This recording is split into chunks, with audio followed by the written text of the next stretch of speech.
With Valentine's Day on the way, romance scams are on the rise. Jax Federal Credit Union has some helpful tips to ensure scammers don't steal your heart or your hard-earned money. So Mary Svoboda, interim president and CEO of Jax Federal Credit Union, joins us today with practical advice to protect yourself and your loved ones from these scams. Good morning, Mary. Thank you so much for talking to us.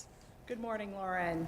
So let's talk about it. You know, these romance scams, they are not new by any means. However, during the pandemic, we've really noticed an uptick in them. Absolutely. So more and more people are online.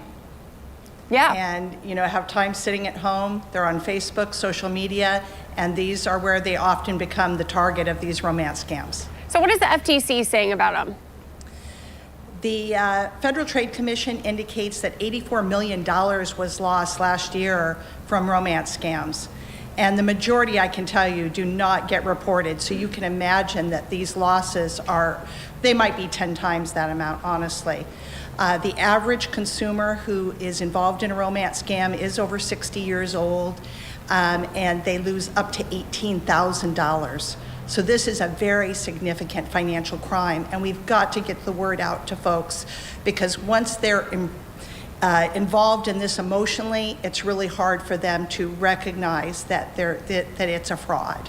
You know, I met one woman who actually lost $250,000 to one of these romance scams because, and that's what it is. And a lot of the people, the 60 plus, it really is, retirement funds and your 401ks that they're giving up. And that's what it is. So these scams, as I said, people are clinging to the internet because of course, the pandemic. What else do people need to know if they find themselves in this situation?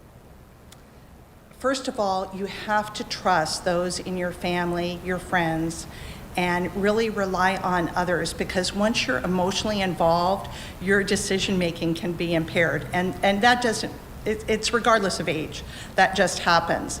And so when your friends and family are telling you something is wrong here, you really need to listen. It's very difficult at the credit union. Sometimes they come to wire the money and we can tell the telltale signs of a romance scam. But they're so emotional about it that they catch this early. Let's get the word out, and that's what you're trying to do here at the station. Get the word out to people that before they become emotionally involved, they need to look for certain signs. And what are those signs, Mary? It's always the same thing. There is a handsome profile picture, but you never get to do a video chat. You never get to meet in person.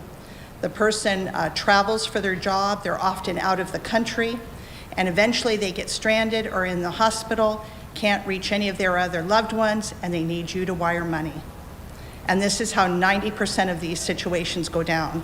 So we really need to get the word out, let people know that when someone doesn't want to do a video chat, they can't meet with you, this is the first sign that something is terribly wrong.